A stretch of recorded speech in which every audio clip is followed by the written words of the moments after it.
मैं सुरेश कुमार मैथमेटिक्स आज आपको रेशियो एंड प्रोपोर्शन पे ऑब्जेक्टिव टाइप क्वेश्चन कराऊंगा।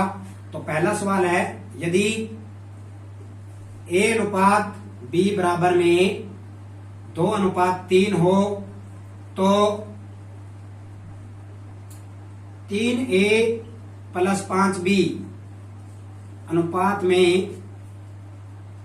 में 3a - b का मान याद करें। ऑप्शन है, पहला ऑप्शन है 1:7, दूसरा है 7:1, तीसरा है 8:1, 1:8। इसमें से आपको उत्तर देखना है। तो शुरुआत करते हैं हल करने के लिए। यहाँ पे a और b, यहाँ पे a और b दिया हुआ है। अगर इन पे हम a और b की वैल्यू पुट कर दे तो हमारा आंसर आ जाएगा। रख दो, a की जगह क्या रखना है 2, क्या हो रही है गुणा हो रही है ना, तो 3 दूनी 6 प्लस में 5 b कितना है 3, यहाँ ये कितना है 2, इसलिए 3 दूनी 6, यहाँ 3 है b, अगर मैं यहाँ 3 लिखूं तो 5 3 15 अनुपात में 3a कितना है 2, 3 दूनी 6 माइनस में b कितना है 3, ठीक। 15 और 6 21 अनुपात 6 में से 3 गया 3, 3 एकम 3, 3 सत्ते 21, तो 7:1 आता है, जो कि बी आंसर है इसका। समझ में आ गया होगा। दोबारा देख लेना, ए और बी की वैल्यू हमें इसमें पुट करनी है, हल हो जाएगा, काटने पे ये अनुपात बन जाएगा। उम्मीद करता हूं ये आपको अच्छी तरह से समझ में आया होगा। अगला सवाल है, बहुत ही इंटरेस्टेड है। क्या दिया हुआ है कि ए अनुपात बी बराबर, दूसरा सवाल है, यदि ए अनुपात बी बराबर में दिया हुआ है 2:3 और वह बी अनुपात सी बराबर में दिया हुआ है 7:9 तथा सी अनुपात डी बराबर में दिया हुआ है 5:7, तो ए अनुपात बी अनुपात सी अनुपात डी का मान ज्ञात करें। इसमें भी ऑप्शन दिए हुए हैं, लेकिन जगह कम रह जाएगी, इसलिए मैं ऑप्शन नहीं लिख रहा, क्योंकि मैं तो आंसर तो निकालना है, मुझे समझाना है। तो आप डायरेक्ट वे में देख लेना, ऑप्शन बहुत सारे होंगे, लेकिन उसमें से जो राइट आंसर होगा वो आप क्लिक करना है, ठीक है। तो ऑप्शन नहीं लिख रहा मैं, क्योंकि ये बड़ा सवाल थोड़ा बन जाएगा, उससे जगह नहीं रहेगी। इसलिए शुरुआत करते हैं। इस तरह के सवाल जब भी आ जाए, ए अनुपात बी, देखो बी 2 बार दिया हुआ है, सी 2 बार दिया हुआ, तो बड़ा मुश्किल हो जाता है। इसको हल करने के लिए एक तरीका है, क्या है, ए के और बी के जो दोनों वैल्यू उनको छोटे ए बी से डिनोट कर दो। इसी तरह इनको क्या कर दो, सी और डी से कर दो। इसी तरह इनको क्या कर दो, ई और एफ से कर दो। समझ में आ गया यहां तक। तो अब इनकी वैल्यू रख दो, 2 3 हो गई, 7 और 9 हो गई, और 5 7 हो गई। यहां तक समझ में आ गया। इनको ए बी, इनको सी डी, इनको ई एफ से डिनोट कर दिया।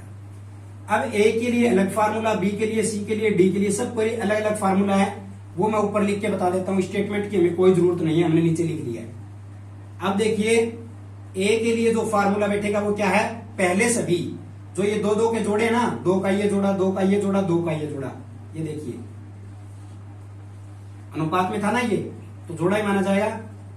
इसमें जो पहले पहले वाले की गुणा करेंगे तो ए आ जाएगा, मतलब ए सी ई, ठीक है। जब बी निकालेंगे तो ए की जगह हम क्या कर देंगे, सिर्फ बी कर देंगे, आगे सी ई। समझ में आई बात, बी सी ई। इसी तरह जब हम बड़ा सी निकालेंगे उसके लिए क्या हो जाएगा, और डी। पहले डी के देखो, ए के लिए पहले वाले थे ना सभी, डी के लिए क्या हो जाएगा, सभी बी बाद वाले, दूसरे बी डी एफ,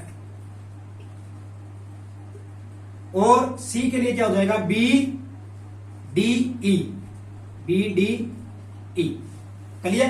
तो ये फार्मूला लग के फिर ये हल होगा, अन्यथा ये हल नहीं होगा।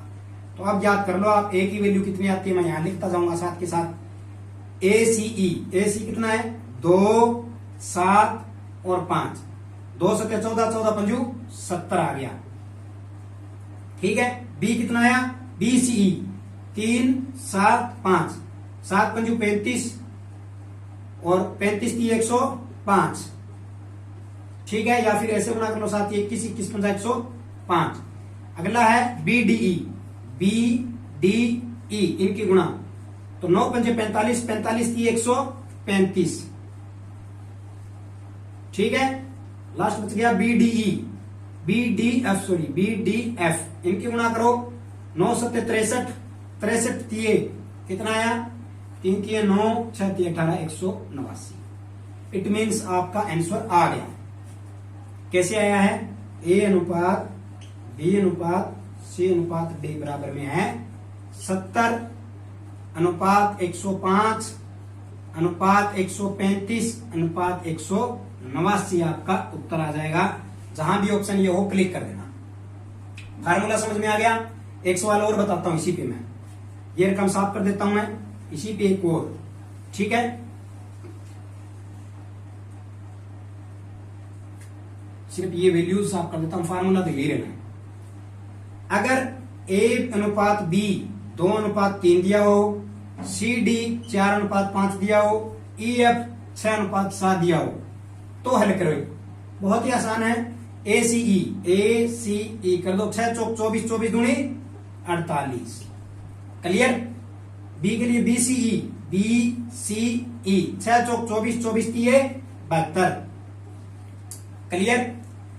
याद करने का तरीका मैंने फार्मूला बता दिया। A के लिए सभी पहले वाले, D के लिए सभी बाद वाले, B में B ऐड कर दो, C में बीच वाला आ जाएगा। रिपीट करके देखना, अच्छी तरह समझ में आ जाएगा।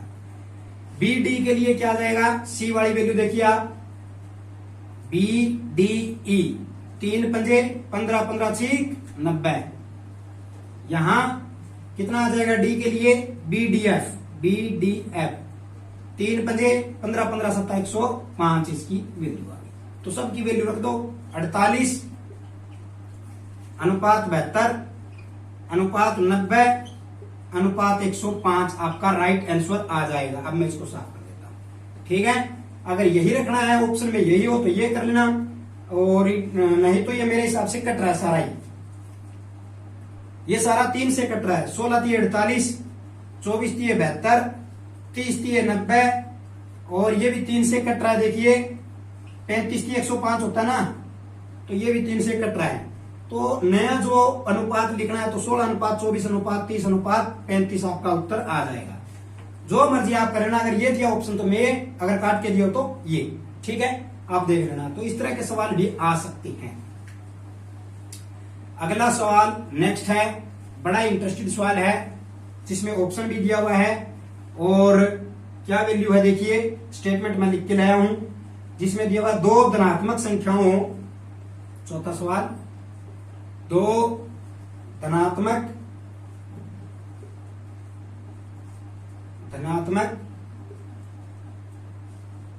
संख्याओं का गुणनफल अगर दिया हुआ हो 4752, गुणनफल 4752 हो, और उनका अनुपात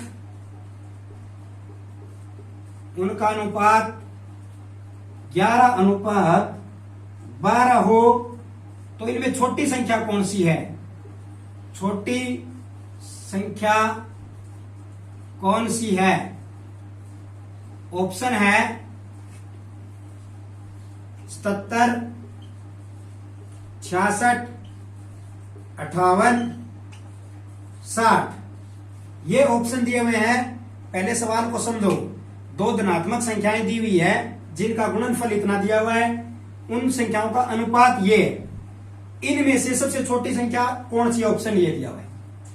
तो आप ये मान के चलो, यहां पे ये खुद कह रहा है कि उनका गुणनफल अगर ये है, कहने का मतलब अगर दोनों संख्याओं को गुणा कर दे तो हम ये आता है, संख्याओं का अनुपात ये।